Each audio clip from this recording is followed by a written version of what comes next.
What? Joker's heavier than Villager? Even though he has a bowling ball, axe, and a full watering can in his pocket? Really? What's going on, guys? It's BBQ Juice here, and today I'm coming at you with a Smash Ultimate video about the newest DLC character, Joker.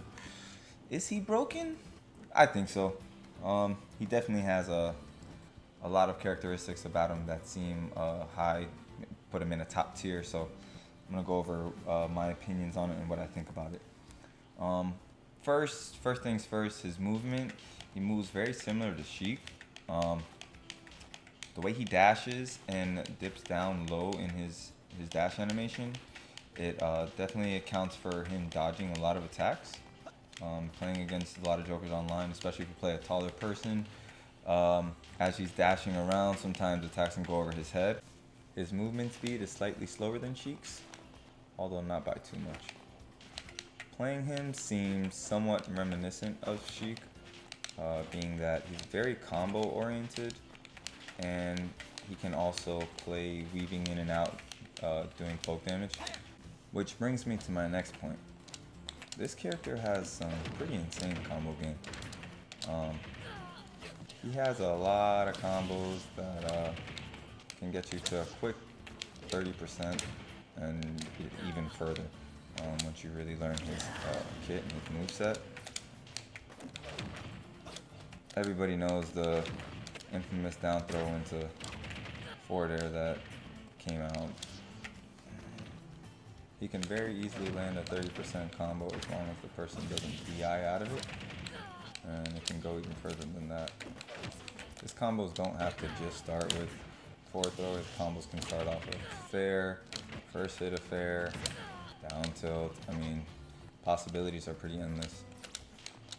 Most of his attacks kind of either set up or follow up, especially his tilts and aerials.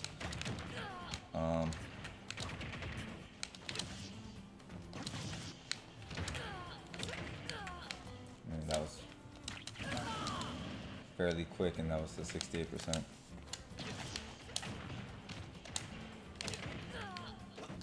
He's definitely one of the more combo-based characters. I mean, if you're definitely trying to rack up the damage to get the kill early on, as opposed to just waiting for Arsene, combos are the way to go with him.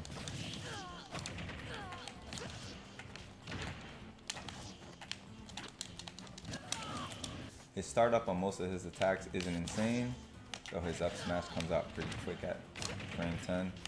Back air and forward air also being good options that they come out at frame 7. You would think, okay, he's not that great of a character. He's kind of similar to Sheik, but Sheik's faster, and attacks come out faster. Well, yeah, and then there's Arsene. Once Arsene comes out, it's a whole different ballgame. Arsene almost doubles the damage output, if not that, of all of Joker's attacks, with the exception of grabs and throws. Not only does Arsene double the damage output, but Arsene also can last for a total of 30 seconds if you don't get hit, which is a pretty long time. Arsene increases the knockback of some of his attacks, especially forward smash.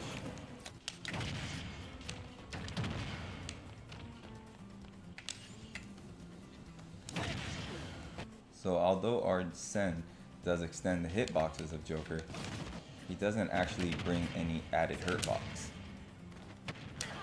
which is his own benefit in itself. The only true trade-off of Joker using Arsene is you can't use a grapple hook in combos anymore, but his recovery is much better, plus it has an invincibility window. I mean, Arsene literally extends the hitbox of attacks, buffs the projectiles. The gun is a triple hit now as opposed to one. Aegon now does 19 damage. I mean, there's really not much to complain about with that. Plus, he goes from having a pretty average down air to now having a very strong spiking down air. Even getting Arsene with Rebel's Guard is fairly easy. All it takes is about 2 smash attacks, depending on the person. If you're Ganondorf, just 1 smash attack usually will get you it. And the only drawback is you take half the damage from the smash attacks, but you have 0 knockback inflicted against you.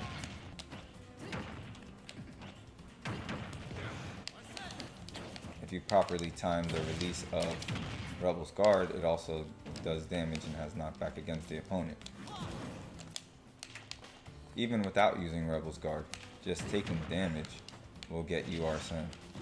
Usually, depending on the hits and who you're playing against, you can get Arsene somewhere around 50 to about 70 or 80%. So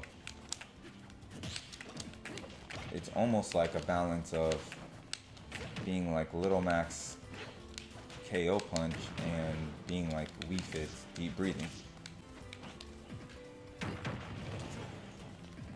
Once Arsene does come out, that down B Rebel's Guard becomes a counter, which also can reflect projectiles.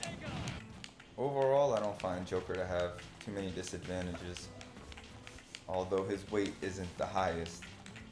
I mean, you would think he's a pretty average or lackluster character without Arsene, but once Arsene's brought into the equation, I would think for the time being he's pretty top tier.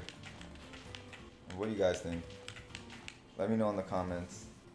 Follow me on Twitch at BBQJuice, and I'm also over on Instagram at BBQJuice1000. And let me know what you guys think about this character. Do you think he's broken and OP, or do you think he's fair game and balanced?